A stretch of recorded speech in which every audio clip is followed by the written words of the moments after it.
Bismillah ar-Rahman ar-Rahim. Alhamdulillah wa salatu salam Rasulullah. Continue reading from Imam Al-Ghazali's On Disciplining the Soul, Kitab Riyadh al-Nafs, translated by T.G. Winter, Abdul Hakim Murad, and we are reading his introduction. And I really wish that someone would translate the introduction into Arabic. It's a rich introduction, very important to internalize, to understand, to decipher in preparation for Imam Ghazali's book itself. The very last thing that we have read was Imam Ghazali's account, a synopsis of the various branches of philosophy as understood at the time, and he identifies 6 disciplines: mathematics, logic, the natural sciences, theology, politics, and ethics. And as anyone who's familiar with the Al-Munqidh al-Dalal, the deliverer from error, and also translated as deliverance from error, as freedom and fulfillment. For Al-Ghazali, he says that the science of theology, the Ilahiyat, contains the bulk of their errors of the philosophers, because they have denied the bodily resurrection, God's knowledge of particulars, and the createdness of the world. These are the 3 issues out of 20 in the Tahafut al-Falasifa, Incoherence of the Philosophers, where Al-Ghazali declared them non-believers on these 3 accounts. Each one of them is sufficient. Politics, by contrast, is about governing the world to secure its benefit. And this they simply took from the scriptures God revealed to the prophets, and the words of wisdom inherited from them. This is where we stopped at the end of the last session. Of course, politics, if you talk about a realist approach to politics and international relations, then it becomes really about one specific country, like the politicians working for the benefit of their own country, where there is practically no room for the weak, and it becomes kind of a Machiavellian world. This is not the Islamic really understanding of politics and international relations. It's not that we infuse politics with values. No, it is values that form our worldview. As for ethics, now we continue from where we have stopped. As for ethics, Imam Ghazali says, yes.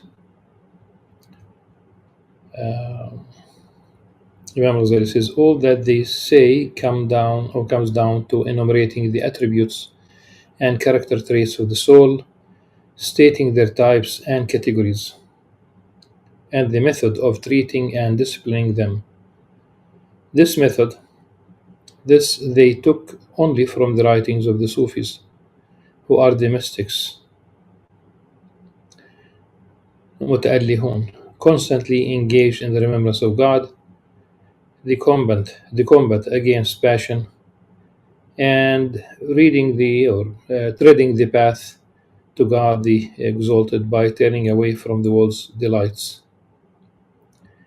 Through their inner strife,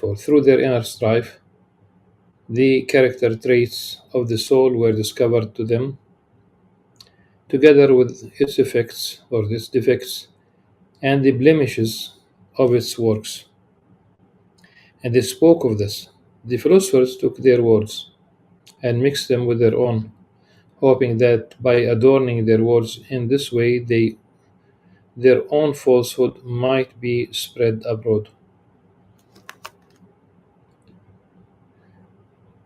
It's just like dealing today with any topic. Say that as a science, a field of knowledge that has been developed uh, outside the Islamic worldview, where there's a clear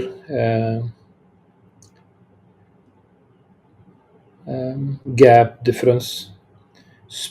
If a Muslim adopts this and sprinkles a few Islamic, concepts and words, that does not make it Islamic.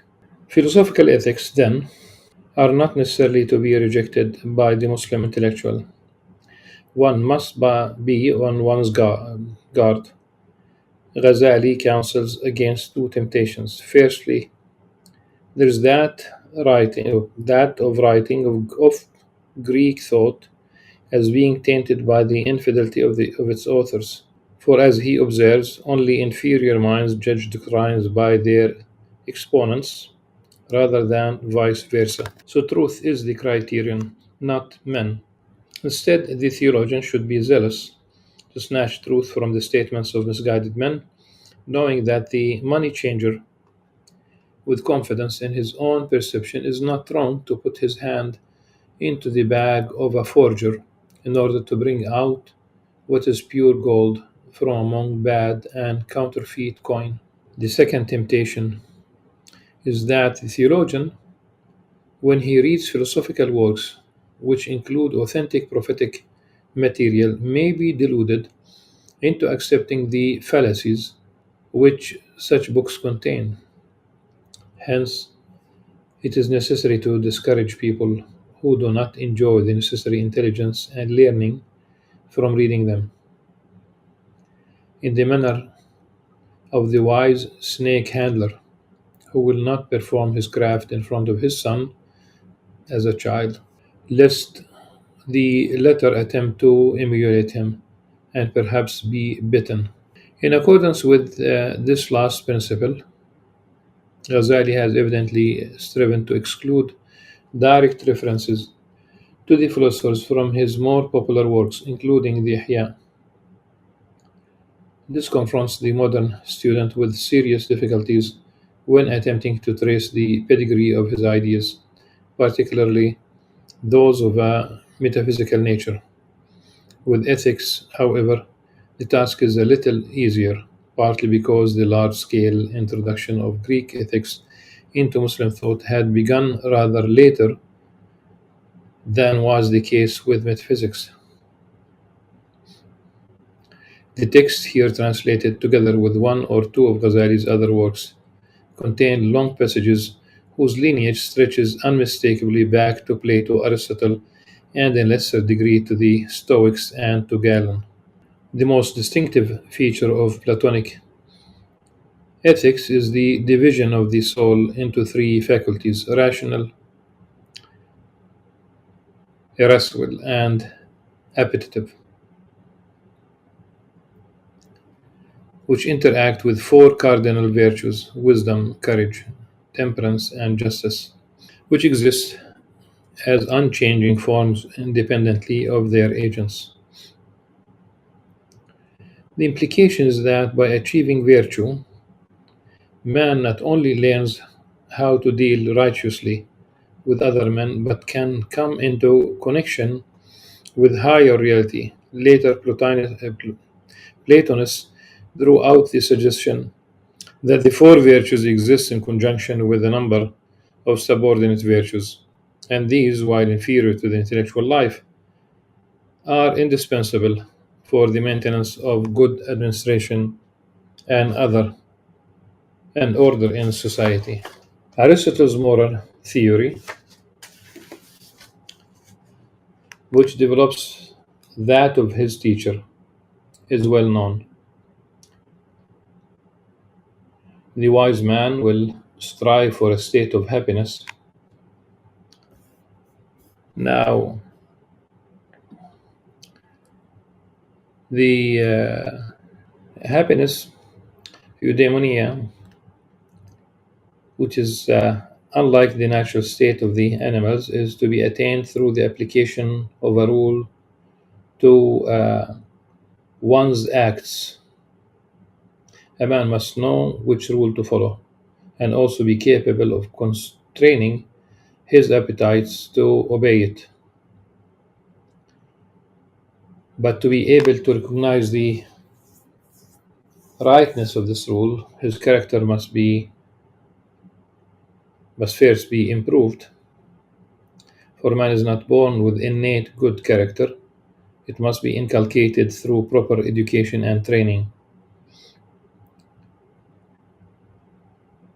The natural tendencies in himself may be turned to either good or evil ends, and when they become habit, they are called a trait of character.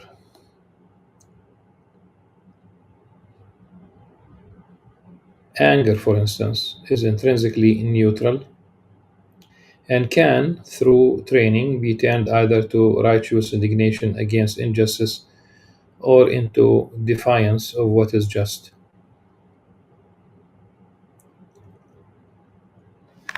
In fact, if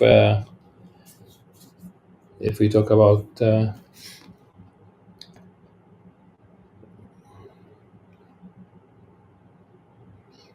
justice, is the one of the few virtues that do not have um they do have you have deficiency like injustice, but you don't have excess of deficiency in the for example, if you say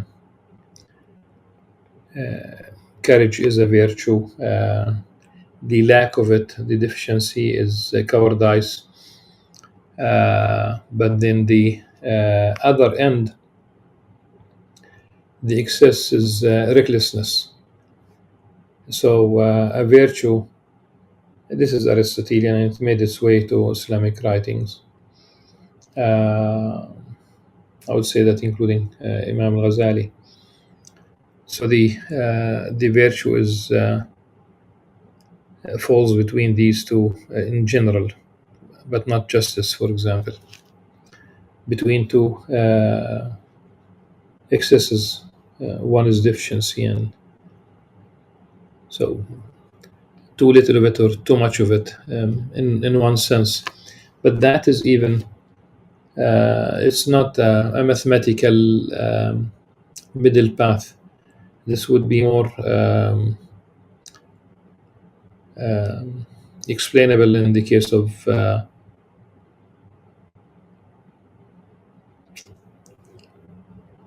generosity, which is virtue. So too little of it. Talk about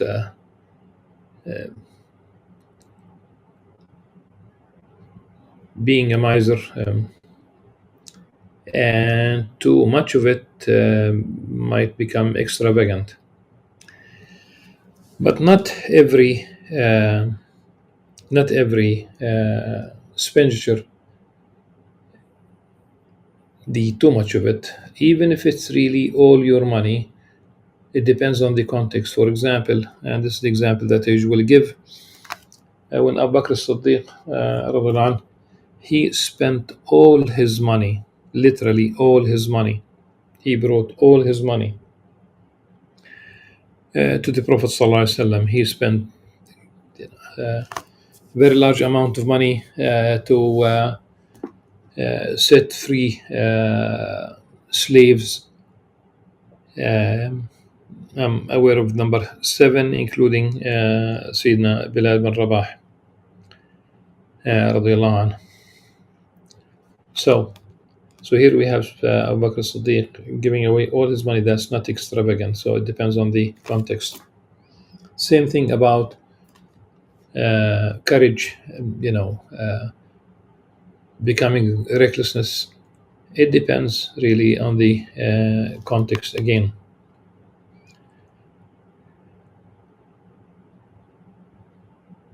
To distinguish virtuous from vicious traits, Aristotle had recourse to a medical analogy, just as bodily health just as bodily health results from a balance in the humors. This is a Greek theory. Of course, medicine, yeah, left this behind long time ago.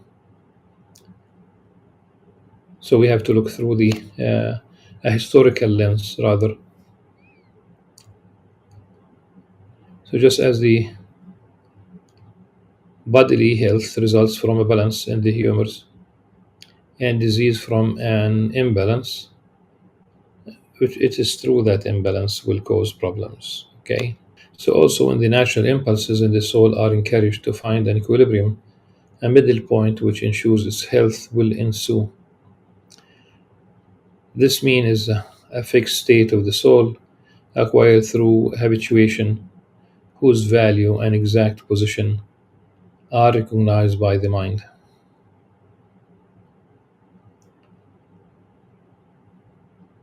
The mind, in turn, has been guided in youth by an education drawn up to reflect the ideals of the community.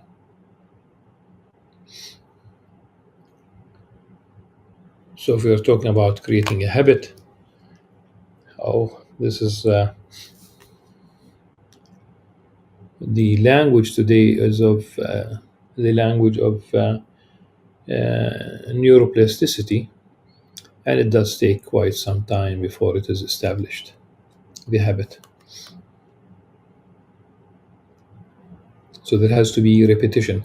And just to Aristotle's credit, he did talk about repetition. That's really what leads to excellence. Obviously, the habits that lead to excellence, the intellectual life. Although the last great flowering of Greek thought, represented by the Neoplatonists, did refer to Aristotle's decline of the mean, Neoplatonic ethics had a chiefly mystical rather than practical objective. Following Plato, Plotinus, Plotinus taught that virtue is twofold. The higher soul must be oriented permanently towards the one here being the first. Uh, the one is passive for Plotinus thought that action is connotes imperfection, so the one is passive. So the higher soul must be oriented permanently towards the one through philosophy and meditation, while the lower soul must be subdued and disciplined, lest it interfere with the higher soul's contemplation of the intelligibles, more emphatically than Plato, but less rigidly than Porphyry and many of his Christian rivals. He held that this must be achieved through a process of constant discipline, so that the irrational soul is progressively subdued, although not extinguished altogether.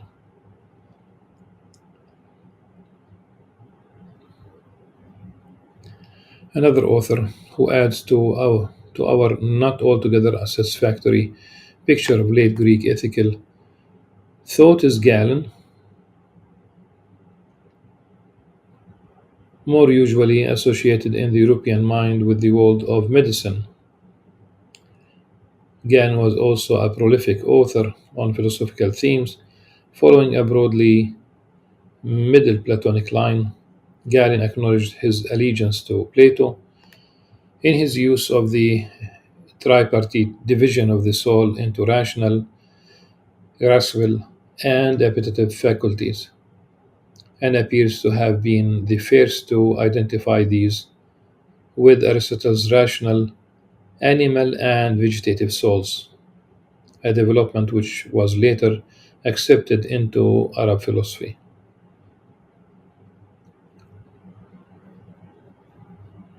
People's characters differ because the appetites of these three souls may be strong or weak,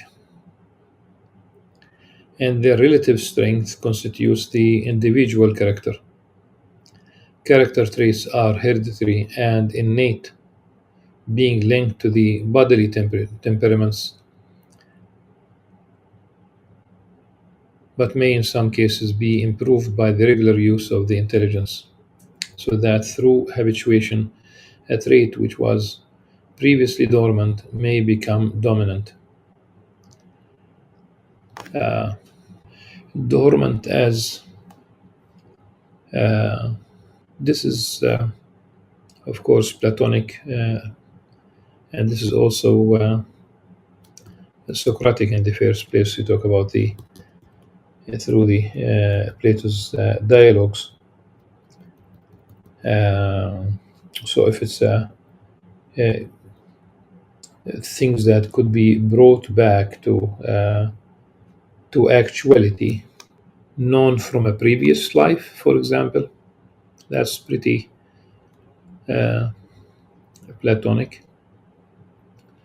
When the Greek tradition was made known to the Muslims, it was in the form of this late synthesis, characterized both by a powerful and ethically based mysticism and by a conviction that the systems of Plato and Aristotle were fundamentally compatible. Aristotle was seen mainly through the eyes of Porphyry, whose commentary on the Nicomachean Ethics was available in an Arabic translation. Arab ethical thought was also enriched by translations from the works of Galen, in particular, a summary of his treatise on ethics, and a book entitled How a Man May Discover His Own Vices. The Arabs did, however, have direct access to Aristotle. His ethics had been made known to them through the translations of Ishaq bin Hunayn, whose version of the Nicomachean Ethics was rediscovered in a Moroccan mosque library some years ago. Some years ago, you talk about the translation. So this will be uh, to to put it in perspective. The book, this translation was published in 1995, so that's 1995. So this is 30 years already, and a few years earlier. Uh, so you add some years to that. Several late Greek epitomes of the Nicomachean Ethics were also available in translation. While much was still untranslated by the 3rd century of Islam, the first Muslim philosopher of note, Al-Kindi, was well acquainted with Greek ethics, although his works on ethics and spiritual physics are lost. He elsewhere expounds the outlines of a late Platonic ethical system, which includes Stoic and Aristotelian elements, including the doctrine of the mean and the secondary virtues. Inshallah, we will shed more light on this and continue reading about the impact of Greek ethics on the history of Islamic thought. We will, until then, سبحانك اللهم وبحمدك أشهد أن لا إله إلا أنت أستغفرك وأتوب إليك. السلام عليكم ورحمة الله وبركاته.